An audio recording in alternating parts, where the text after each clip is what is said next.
नमस्कार देवी और सज्जनों। आज हमारे समाज में ऐसी ऐसी घटनाएं हो रही है जिनसे इंसानियत शर्मसार हो चुकी है। इंसान इंसानियत वाला धर्म ही भूल चुका है। कुछ इंसानों ने ऐसी घटनाएं, नहीं, मैं इंसान नहीं, उन्हें हैवान कहना चाहूँगा।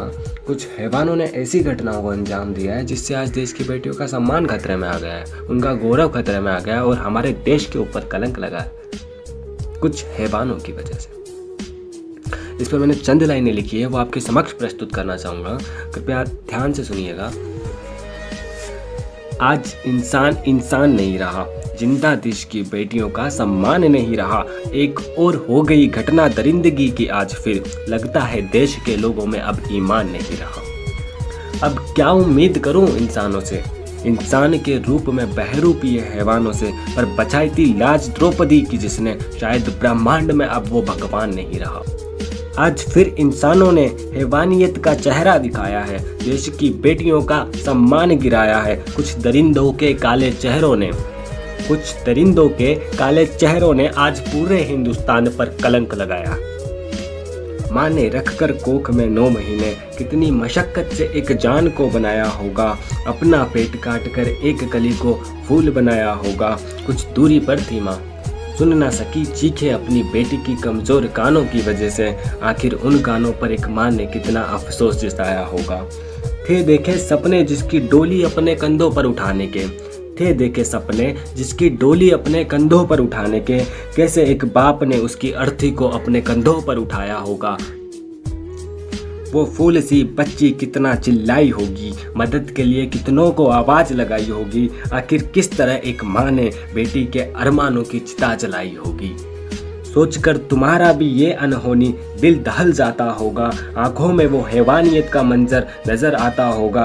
और क्या बीती होगी उन माँ बाप पर जिन्होंने अपनी बेटी खोई है। उन्हें तो सोते जागते दिन रात अपनी फूल सी बेटी का चेहरा नजर आता होगा।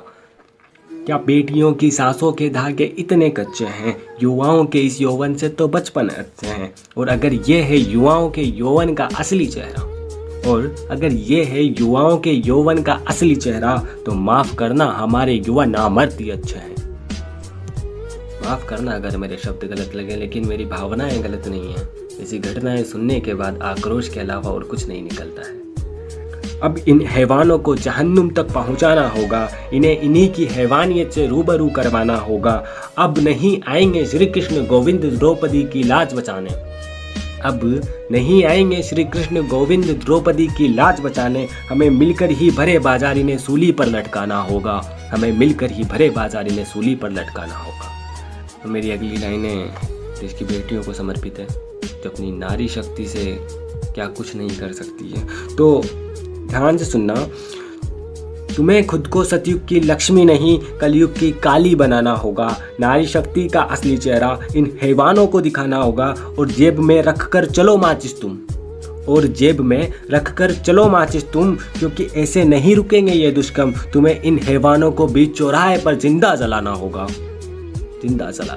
इस तरह सजा दो कि इनकी रूह कांप जाए, इनकी चीखें हर टीवी चैनल पर सुनाई जाए। और इतना तड़पा कर मारो इन शैतानों को तुम, और इतना तड़पा कर मारो इन हैवानों को तुम, कि दुष्कर्म का ख्याल दोबारा किसी के जहन में ना आए।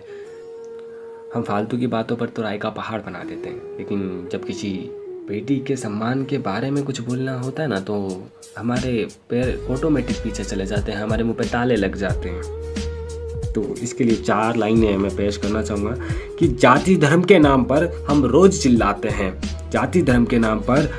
चिल्लाते हैं, सच्चाई की आड़ में बुराई फैलाते हैं। जब समाज एक प्रेम विवाह तक बर्दाश्त नहीं कर सकता, तो सोचने की बात है बेटियों के साथ दुष्कर्म जैसे अन्याय कैसे हो जाते हैं। जाति धर्म छोड़कर वक्त रहते संभलना चाहिए। बेखौफ रहे बेटियां, ऐसा हिंदुस्तान बनना चाहिए। और बेटी हिंदू की हो या मुस्लिम की हो, मनीषा जैसी हर बहन को इंसाफ मिलना चाहिए।